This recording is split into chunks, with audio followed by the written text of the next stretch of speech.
Hi, my name is Karen Holmes. I'm the founder and director of the World Peace Organization for the One World Government. Today I'd like to talk about unalienable rights and why they are so important in world peace. For world peace to come, every person on the planet has to be able to create the life he or she wants without interference, to be treated fairly and equally, and to have a voice in our government. That's the first thing that I put on our website. It's like a doorway. It starts with like a doorway to create the life you want, to fulfill your purpose in life. Each of us was born with like a blueprint in our hearts to be able to create the life we want. This is a soul agreement that we have with our Creator. Okay. Now, the reason I'm talking about that today is because our unalienable rights not only give us the understanding that we have the right to create the life we want. There's like a flip-flop idea that we're going to be addressing. So let's say that people have prayed for peace, but peace is already kind of here, and there's this flip-flop idea. All right, now the flip-flop idea is. This is there's several forms of obfuscation, illusion. The third dimension is called the illusion, and when you're coming to the end of a crisis, end of a cycle, what happens is you evolve to a certain point, and then there's this flip-flop idea. But there's also this time is a time of lots of illusion. And lying and things like that, because what's happening is that people are resisting the change that's happening. They're holding on for dear life to the old structure because they're dependent on that. Their security and their support is dependent on the old structure. So when something new comes along, at the end of a cycle, there's like a flip-flop idea. But flip-flop also can be kind of like an illusion idea, but it's also demonstrating the end of the cycle. An example of this is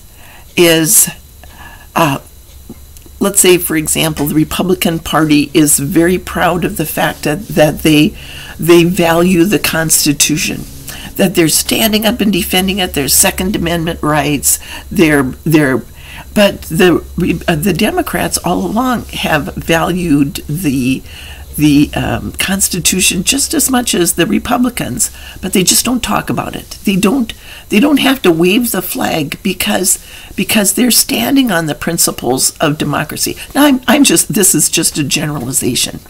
So what's happening now is that in this time period, with this end of the cycle, there's this flip-flop idea and the illusion where the Democrats are standing on the principles of this, like with insurgency at the Capitol, and the Republicans are standing up and saying, oh no, we have the right to overturn the Constitution, we have the right to rewrite it, we have the right to do all these things. Well, in a way they do, but in a way they don't, because they're supposed to defend the Constitution, but they're not. So the unalienable rights, we've had them all along. We've already had our unalienable rights. There was just this obfuscation that's been going on. An example of that is our unalienable rights come to us from our Creator. So anybody who denies somebody their unalienable rights, they lose them. And that's what happened with the preemptive strike on Iraq. The games continued on until an innocent person was crucified. Well, that's what happened with Saddam Hussein, because the United States were proud of our unalienable rights, but the unalienable rights applied to everyone on the planet. You can't take them away from somebody else because otherwise you lose them yourself. So by denying the Iraqi people their unalienable rights to be able to create their life without interference, then the United States, we lost ours. So it's like a flip-flop effect where they're standing up to defend their unalienable rights, and we took them away, and now we're losing ours. How about the Equal Rights Amendment? Why did there have to be an Equal Rights Amendment when everybody already had equal rights under universal law? So what happened was the Republican Party, who's very proud of having God and Christianity, and we're going to defend our Christians, our right to our freedom of religion. We already had freedom of religion guaranteed to us by our Creator. So what happened was, by standing up and saying we have to defend our rights, they didn't know that there was this flip-flop idea of obfuscating the unalienable rights. So they said, we are going to demand our freedom of religion, but then by denying freedom of religion to everybody else on the planet, there was this illusion. And that's what perpetrates this crisis. That where you feel you can't get your life, you can. There's nothing stopping you from doing it, because you have the Creator on your side. You have God on your side telling you that you have your unalienable rights. That's what that word means, unalienable. Nobody can take them away from you. What they had to do is they had to slice God out of our country. Now, that's not the same thing as separation of church and state. That's not the same thing. And that argument is often used, because what happens is they say, well, you can't do that. You can't have a religion, but they're upholding the Christian religion, and it's like this weird flip-flop idea all the time. And you have to, as soon as you understand that you have your unalienable rights already, then nobody can take them away from you. How can somebody argue in court, for example, that you don't have the right to be equal under the law? Because for a society to function, there has to be equality under the law. So you go ahead and prove to me that I don't have the right to be considered equal under the law. All of the things that are many laws are basically going to be resolved this way, because it's like, this doesn't make sense when you understand that your rights come to you from God, not the Constitution, and nobody can take them away from you.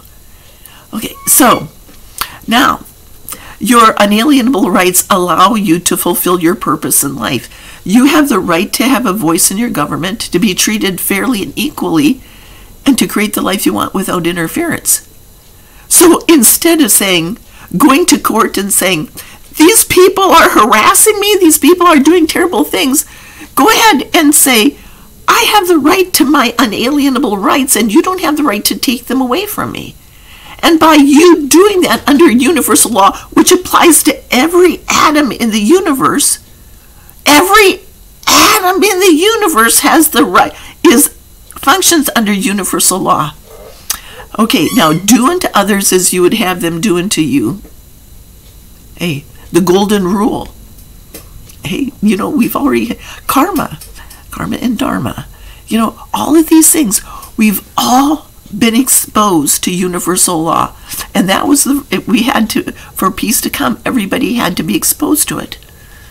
Now, there's this flip-flop idea that keeps going on here, that says, okay, I'm just going to make it seem like you don't have your rights, and then we're going to make you stand up and defend them, and then we're going to tell you that you don't have the right to defend your unalienable rights, and then we're going to kind of like spiral down to the point where we can take anything that you have because you don't understand this idea about unalienable rights. Okay, so in other words, the people who are trying to take your inalienable rights are no longer standing on the principles of universal law. They no longer have God on their side. And that's the problem that we have in the United States, because we took the unalienable rights away from the Iraqi people. So now what we've done is we've gone, there's this flip-flop idea, the illusion is falling apart. So we're down into the abyss now. We're losing our inalienable rights. We're dealing with a hostile takeover of other countries. And this is something I've warned people about in the planning, that in Iraq and Stonehenge and that. So what we have to do is it applies the same for everybody. We go along thinking something is working, and then it stops working. The power games seem to work until you play them on an innocent person, and then they backlash on you. It's the end of the cycle. So now, the next thing is the constitutional amendment idea. We have to guarantee the unalienable rights to every person on the planet. That's where it is. We all have to start functioning based on universal law of do unto others as you would have them do unto you. And because what you do to others will be done to you. And the United States didn't get away with a preemptive strike on Iraq, because by taking away the Iraqi people's rights, we lost ours. Now, to get them back, we have to guarantee them to every person on the planet. Now, the reason I'm talking about this today is because it's the same for every person on the planet.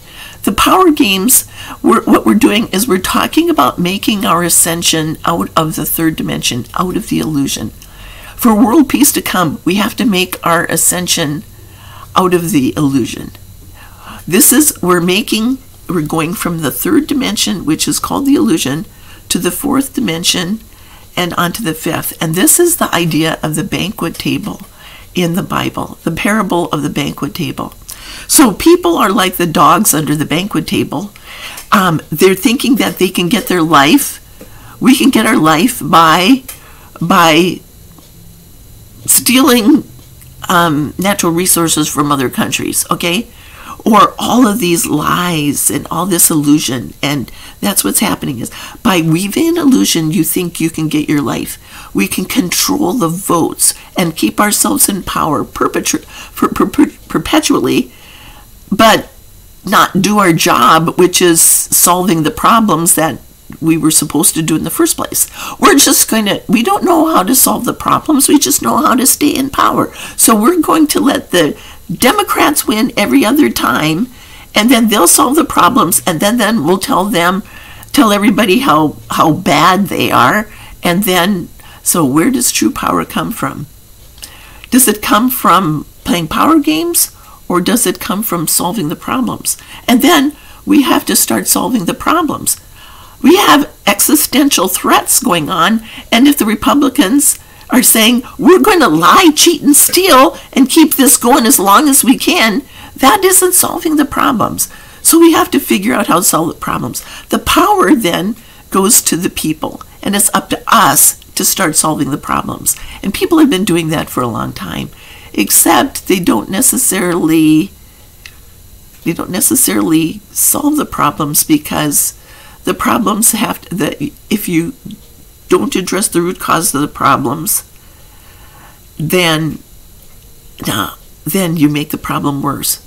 Okay, let's say this, that if you have a problem and it doesn't solve the problem, then it just keeps getting worse, doesn't it? So that's where fulfilling our purpose in life comes in, is that we all have our purpose in life, and that is to solve problems. We are coming together with someone who has the power. Let's say none of us have a voice in our government, we do have a voice in our government, but it's not recognized by people who basically think that they're going to control us by taking away our voice. Okay, then what happens is we do have our voice, but we don't. And then we think we don't, and then we have to stand up and protest, and then we lose more rights because people are telling us that we're bad, or whatever. Okay, so you see, it's this big obfuscation all the time. We have to go from a third dimension where we think we get our lives. Then the third dimension is when you realize that, hey, you step out of the illusion and you go, I already have my unalienable rights because God gave them to me. Go ahead, prove that you can take away my unalienable. You cannot alienate something that's unalienable. That's why that's so important. Okay, so then you go up to the fourth dimension, third dimension, fourth dimension, that you can get your life, but not by playing the games. It's kind of like back and forth motion, and then what happens is you reach the point where the fifth dimension is where you are creating the life you want. That's where you're fulfilling your purpose in life. And that's what God intended for everybody to be. God is making their ascension too, from the 12th dimension to the 13th dimension. And I have a remarkable book that I did. I had a vision one time. I want to tell you about a vision that I had one time. I had a vision one night about I saw, okay, well, let's say Lady Gaia and I am that I am. People are going to say, no, God is a male. He sits on a throne. And no, God is not male and female. That's another illusion that's ending. God is Lady Gaia and I am that I am. And they're 12th dimensional beings. They stand on the 12th dimension. We are connected to God. We are God, all God's children. Okay, so then what happened is in this dream vision, I saw Lady Gaia and I am that I am. They're the most beautiful people you can possibly imagine. They're like perfect beings. I saw them. They wear the most beautiful clothes. They're in my vision. They were standing next to these big, huge golden doors. And as they were standing there, the doors opened, and they turned around and they walked through the doors together. They went from they're going from the 12th dimension to the 13th dimension. Then I saw them. They weren't wearing those fancy clothes anymore. They were wearing just like something that other people would wear. They were sitting they were standing in front of two people, one person, sitting on a chair. They were like at let's say a cocktail party. They were talking to people, or a reception, not a cocktail party where you're getting drunk. The cocktail party, the kind of reception kind of thing where you go around and you meet people and you talk to them. And there was a being sitting on the chair, and they looked human, but they were totally beautiful. And the people who were sitting on the chair, they were in one body. They were male and female in one body. So that's where we are going, is our evolution. At the end of the banquet table is the end of our evolution. And I had a vision of where mankind will be at the end of our evolution. And it was male and female together. And I'm not going to talk about homosexuality because there's a place for that too. There's an understanding about that too. So let's not obfuscate things here. Okay? So for world peace to come, every person on the planet has to be able to create the life they want without interference, be treated fairly and equally, and have a voice in their government that allows each of us to fulfill our purpose in life, to solve the problems that the government can't solve, because they're just people too and they don't know how to solve problems. They have a structure, but the structure isn't always solving the problems because their solution isn't always based on the root cause of the problems. So that's where we are now, is that you are going to be making your ascension all the way from the 3rd dimension to the 4th dimension, to the 5th dimension, to the 6th dimension, to the 7th dimension, to the 8th dimension, to the 9th dimension, to the 10th dimension, 11th, 12th dimension, just like Lady Gaia and I am that I am. So this is going to be, let's say that we're taking all the spiritual understandings that have been, I better use my left hand. We're using all the spiritual understandings that have been introduced to us, that we create our own reality. Up until this time, all the spiritual teachings have been about that you create your own reality. Okay? And now what it is how to do it. How do you make it all the way up to the 12th dimension, like Lady Gaia and I am that I am have done? Okay? How are we going to take our 12th dimensional beings? Now, I told you, using my handy-dandy thing, that God lives on the 12th dimension of the free power source dimension of invention. And Lady Gaia and I am that I am live right up here on the 12th floor of your building. You're part of that idea. You're connected to all that is. You're part of all that is. It's not the old man on the throne. You're part of all that is. And you have the creative capacity. God gives you the ability, the creative powers to do that. Now, so right up to this point, we've been learning about we've been applying it by default rather than by intent, and creating things like viruses that kill people, that make people feel that they can't get their life. It's that illusion thing, that flip-flop illusion thing. Okay, using our creative powers to destroy, that really doesn't make sense. That's kind of like one of those flip-flop things, like I said. So, Lady Gaia and I am that I am. We're learning about who God is. We're bringing back the male and female aspects of God. But then, as we have our spiritual understandings, we also have the material world that we have to live in. And let's say we're taking all these spiritual teachings and bringing them together and making this whole idea about creating the life you want and solving the problems. We're taking these spiritual teachings and the teachings that the materially focused people live on. Everybody's spiritual, and that's that flip-flop idea. Okay, everybody's spiritual from that standpoint, but they just focus on the material world. So by bringing this together, then what we have is a spiritual movement, a spiritual material movement that brings everybody together. Okay, a material-oriented person is probably better at creating their life than a spiritual person. And the reason is because spiritual people kind of get caught up in spirituality, and it's kind of like the journey rather than the destination. And spiritual people don't say, I'm going to take the rest of my life to learn about becoming a doctor, because they don't do things that way. How do doctors work?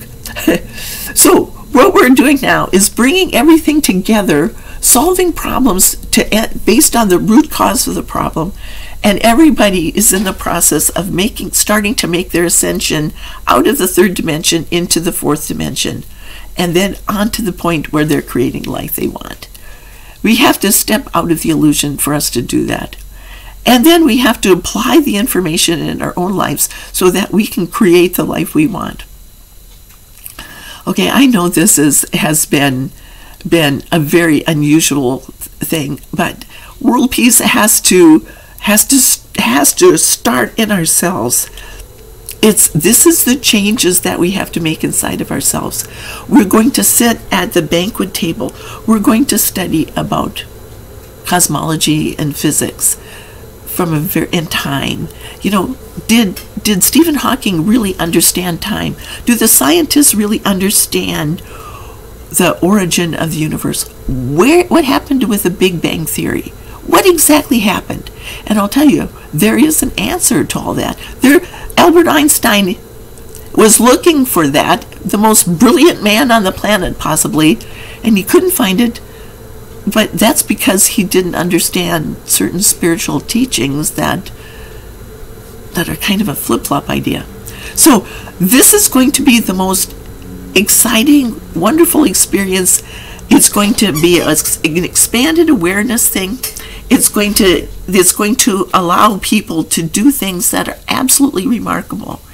And that's where the faith of the puree comes in, where we're going to become students of spirituality, basically, but religions, and look at the principles of each of the religions, because there's this flip-flop idea, not obfuscation, but a real flip-flop idea. If there are false teachings, the first thing, if Donald Trump is weaving an illusion, telling lies, getting people to rebel against the government, okay, flip-flop ideas. Think about all the flip-flop ideas. Where do you cut through that? You look at universal law. If you overturn a government, you will be overturned. That is the main focus that cuts through all of the illusion. Okay. I know this sounded so strange for somebody with a world peace organization, but world peace starts on the individual level too. And it's up to you to become students of spirituality and kind of wade through the illusion and come up with it, and it doesn't matter, because eventually everybody will get there. Okay, so I just wanted to give you a little bit of an overview idea about your inalienable rights and about how they have been kind of like taken from you by people who like the old idea. And people just are people. We all play the games. We all deny other people unalienable rights. And now it's time for us as a planet to make our ascension. Just like Lady Gaia. If Lady Gaia is going from and I am that I am, are going from the 12th dimension to the 13th dimension, and we are inside Lady Gaia's body, what happens to us? Don't we have to make our ascension too? We have to understand what the 4th dimension is like, and the 5th dimension. We have to understand what the dimensions are, and science isn't necessarily going to help us with this. Okay, so I ask you, I don't know if it's like, share, and subscribe right now. How about instead of like, share, and subscribe, how about if you just think about it a little bit? And when you see somebody being denied their inalienable rights, think about that flip-flop idea about the illusion, and how there's two ideas of flip-flops. And think about how that works with the idea of solving problems. With my letter to the Supreme Court, I wrote the letter to the Supreme Court. It's on the website in the reference menu section in a PDF form. And you can use that in court if you want to. If you see this flip-flop idea happening in court, you can start to unravel all of these misunderstandings that are happening just by understanding about that idea of the flip-flop and about that. So take it and start to unravel the illusion in your own life. And what will happen is you start to see what works and what doesn't work. Do we really need an equal rights amendment?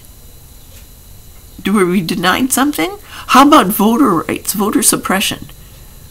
If you're worried about voter suppression, does the government really have the right to do that?